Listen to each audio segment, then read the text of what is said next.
giving some money away, and who is moving this? Councillor Peters, and it's seconded by Councillor Barber. There's very, very clear what's happening here. Has anyone got any questions? Councillor Johansson? I just had a question which I put through about Kingdom Resources, just noting that they had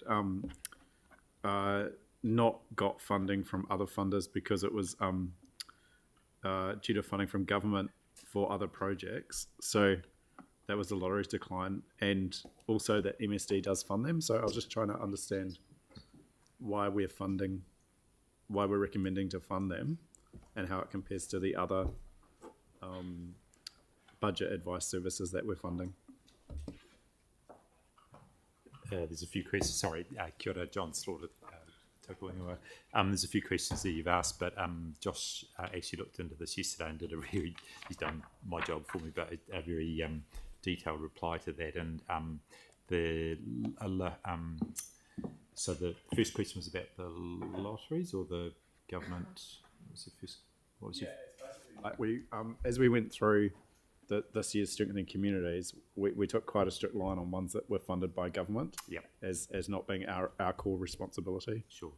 So government funding MSD is supporting only one aspect of that organisation's process, and these matters are quite different. They're quite different. These are around budgeting services.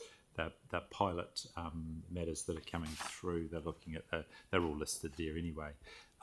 But the MSD funding only relates to pre-employment course for women seeking support into the workforce. So that's the only funding they get in a very narrow area. All right. Okay. Sorry. The other question was, how does it compare to the other beneficiary, the budget advice groups that we've funded in terms of quantum? Yeah, that's a really interesting question, because we tried to figure that out, and we can see other agencies that are involved potentially in this type of business, but it's hard to say how much that. So, for example, the Christchurch Methodist Mission, they get funding, but how much of that goes towards budget, we don't know. It was really hard to It's quite a similar amount overall. Okay, thank you, Yanni. You're done there. Thank you. Okay, so being there no more questions, do I have a mover for this, or have I done that? Sorry, I've done it already. Sorry, yeah, I'm getting ahead of myself. So I'll put that motion. All those in favour? Those against? Thank you. That's carried. Brilliant. So we're now up to item 11, Plan Change 5, final approval. Now, this is